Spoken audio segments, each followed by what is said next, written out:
Bom, eu passo a palavra ao almirante Otton Luiz Pinheiro da Silva.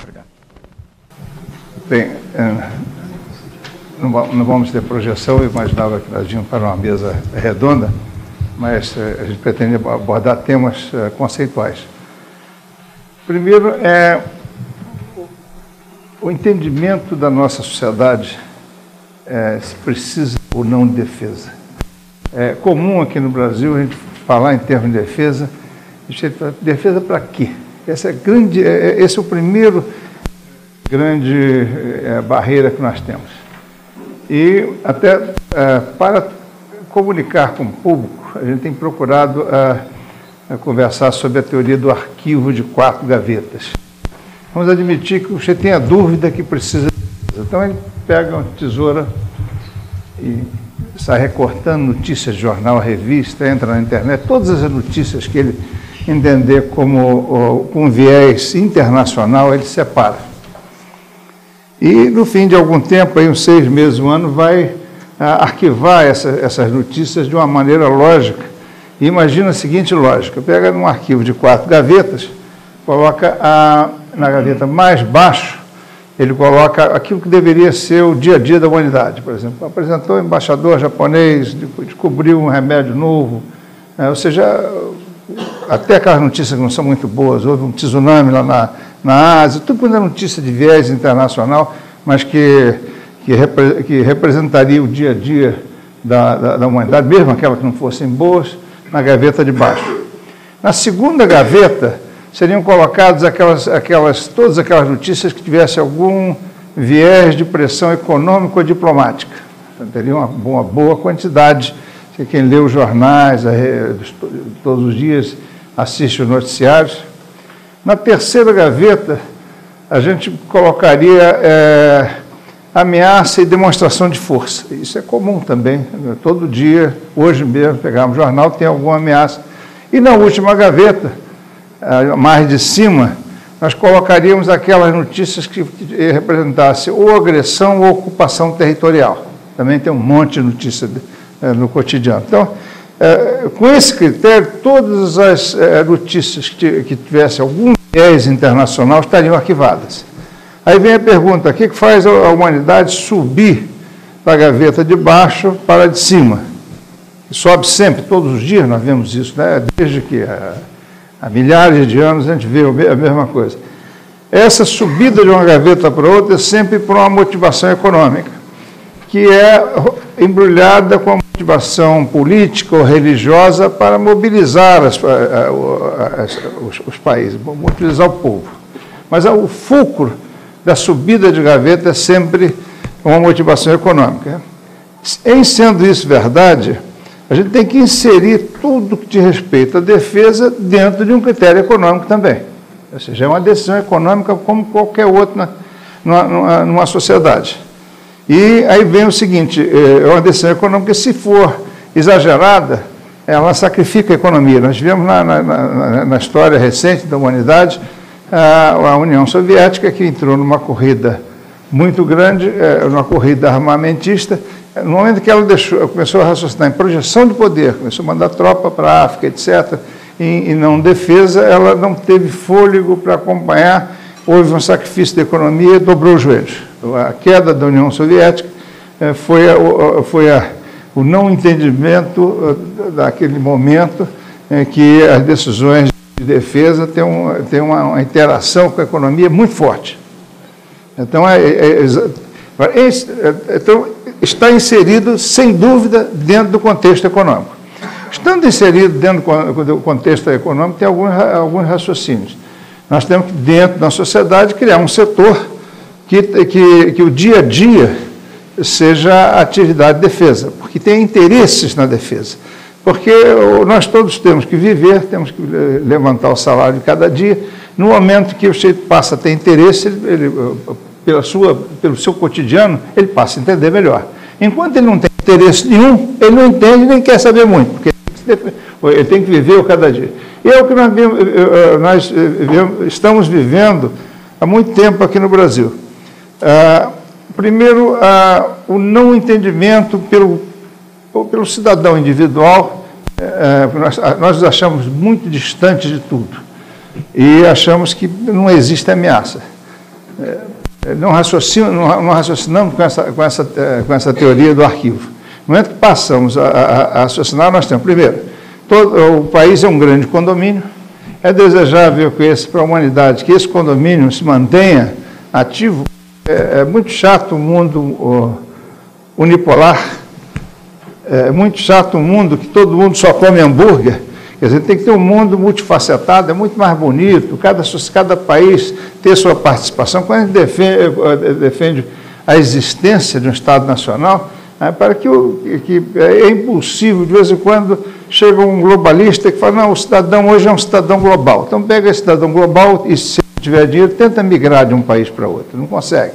Então existe o conceito de Estado Nacional, que nós temos que ter um Estado Nacional com a qualidade de vida adequada dentro dele, porque no momento que ele não tem a qualidade de vida, o cidadão não tem por que defender, e tem que ter defesa, tem que partir do princípio que o Estado Nacional precisa ter defesa, é como outra atividade qualquer, como saneamento, a defesa é um elemento essencial da cidade, e a gente vê constantemente uma certa timidez aqui no Brasil. Hoje mesmo, uma pessoa que eu admiro muito, ela justificou, pode até ter o uso dual, mas o programa é mais abrangente. Não existe razão de timidez. A gente precisa de defesa porque nós precisamos de defesa. Esse é um ponto que naquele programa de Marinha do desenvolvimento da propulsão, desde o início teve uma maior parte que queria que dissesse que nós estávamos desenvolvendo propulsão nuclear para a Marinha Mercante. De minha parte, era novo capitão de fragata, mas não admitia isso. Falei, não, eu não vou, porque como é que eu vou encarar um pesquisador que trabalha comigo se eu estou enganando ele? Então, a gente precisa de lançador, porque nós precisamos de lançador, nós precisamos de míssil. Um país não pode admitir o sobrevoo tranquilo em cima do seu território.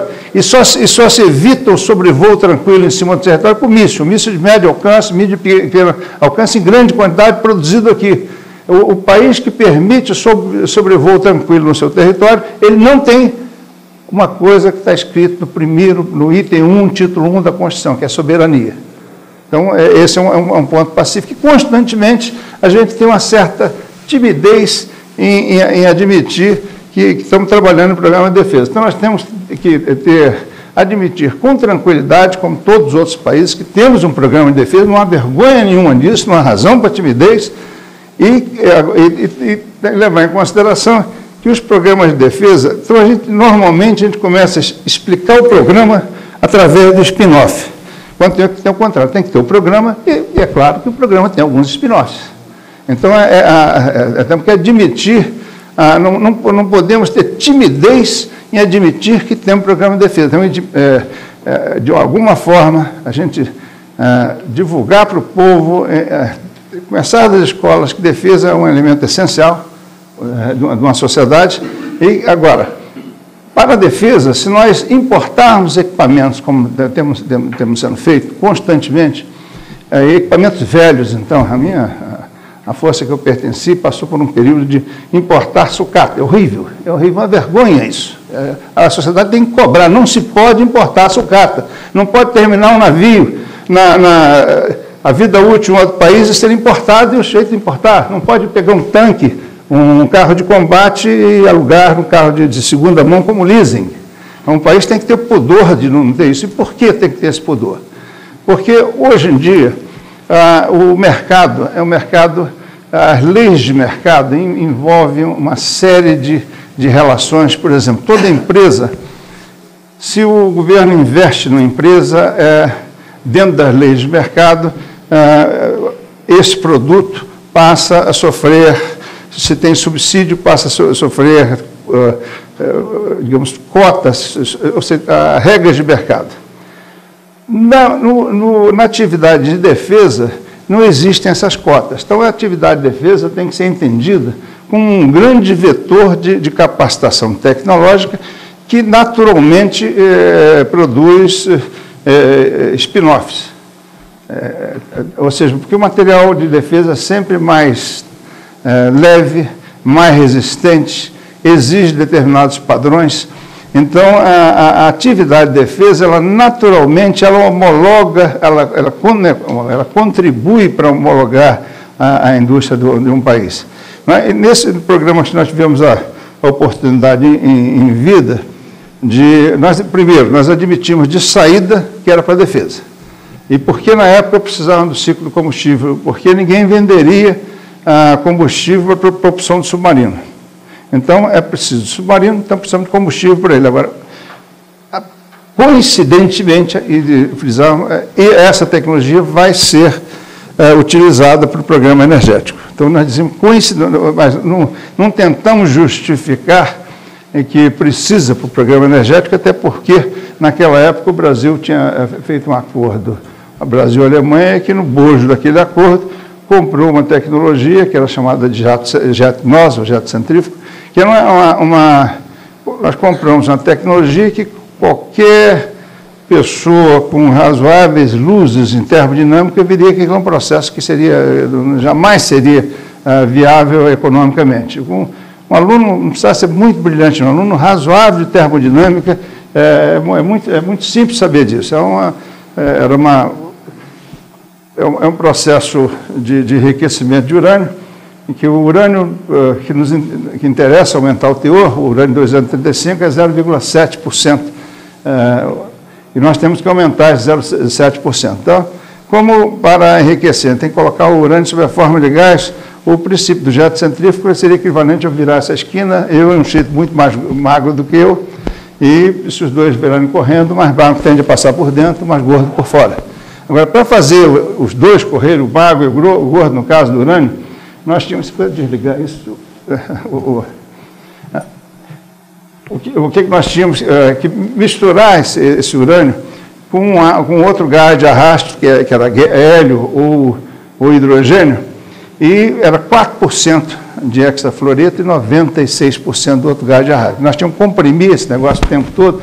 Qualquer engenheiro sabe que o processo de compressão é o processo mais ineficiente.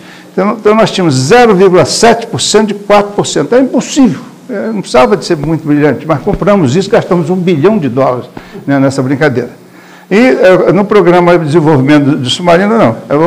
Existe uma outra tecnologia que naquela época estava começando a tomar corpo no mercado, que é a ultracentrifugação. Agora, aquilo foi um exemplo para mim, para o grupo que trabalhou, que a gente pode acreditar no país da gente. Por quê? Nós pegamos professores, houve uma certa... A ideia não era ter um centro. O centro, essa nomenclatura de centro de pesquisa das forças, tende a uma tendência a trazer para colocar tudo intramuros. Naquela época, essa foi outra ideia que nós fomos muito contra, nós chamamos de coordenadoria. Nós vamos trabalhar com cada brasileiro onde estiver. Nós temos um pequeno núcleo trabalhando, de jovens recém-saídos da universidade, e fizemos um cardápio de onde estavam os melhores cabeças do país, onde tivesse, em Campina Grande, Uberlândia, em Santa Catarina, onde estávamos, para orientar esse grupo. Então, em 2 anos e pouco, começamos dia 8 de setembro 8 de março de 1979, em 8 de setembro de 82, nós estávamos enriquecendo o urânio pela primeira vez com ultracentrífuga nacional. Isso não seria possível se nós não tivéssemos usado as cabeças onde tivesse, colocar um núcleo, um processo gerencial, mas acessando. Então, o engajamento da sociedade multiplica a possibilidade de resolver. Então, ter programas definidos e o engajamento da comunidade é fundamental. O engajamento da comunidade científica é fundamental porque ela passa a entender, ela é formadora de opinião nos centros acadêmicos e o engajamento da indústria também. Então, ter programas que integrem a sociedade, integrem a indústria, são muito importantes. Agora, isso, o que ocorre, por que nós não temos? Aí que nós vivemos o que eu chamo de paradoxo tecnológico militar. Se nós somarmos os investimentos das 3 forças em pesquisa, então, muito provavelmente o investimento é maior do que o Ministério da Ciência e Tecnologia faz, porque nós temos o ITA, o CTA na Força Aérea, o IME no Exército, e não obstante, a gente compra pólvora de base dupla. Quer dizer, nós não temos o equipamento portátil, a impressão digital da Força Terrestre. Nós não temos impressão digital nesse país, não temos um padrão. Na Suíça tem, a Suécia tem, nós não temos. Quer dizer, então, a integração do Ministério da Defesa, reconhecendo que, como nós vamos dimensionar o nosso esforço, para que nós vamos dimensionar o esforço, e a integração, adotar um modelo similar, por exemplo, da França, que tem Exército, Marinha, Aeronáutica, operam, e a DGA, ela é uma organização para suprir, não é bem suprir, ela gerenciar o esforço nacional para suprir os equipamentos de defesa é fundamental. Se nós não tivermos uma mudança de modelo, nós não teremos escala nas 3 forças, não teremos, digamos, capacidade de gerar uma quantidade mínima de demanda que justifique a indústria, e fica muito difícil acessar o mercado interno se a gente não tem uma demanda mínima interna, que é quase que impossível. Então, no nosso modo de entender, uma mudança de modelo é fundamental. A primeira definição de necessidade, que felizmente a gente tem um decreto hoje que cria um grupo que começa a questionar o modelo, e uma mudança desse modelo visando suprir. Agora, é muito óbvio, mas o óbvio muitas vezes não é visto. Se nós continuarmos a raciocinar como defesa, comprando equipamento lá fora, quem define que nível de defesa nós temos não é aqui dentro, o patamar é definido lá fora. Então, se nós quisermos definir o nosso patamar, nós temos que criar um complexo industrial, tecnológico, industrial, militar nesse país. Eu tenho a impressão que esse é o ponto de vista de todos que estão aqui presentes, mas temos que transformar isso em realidade. Muito obrigado.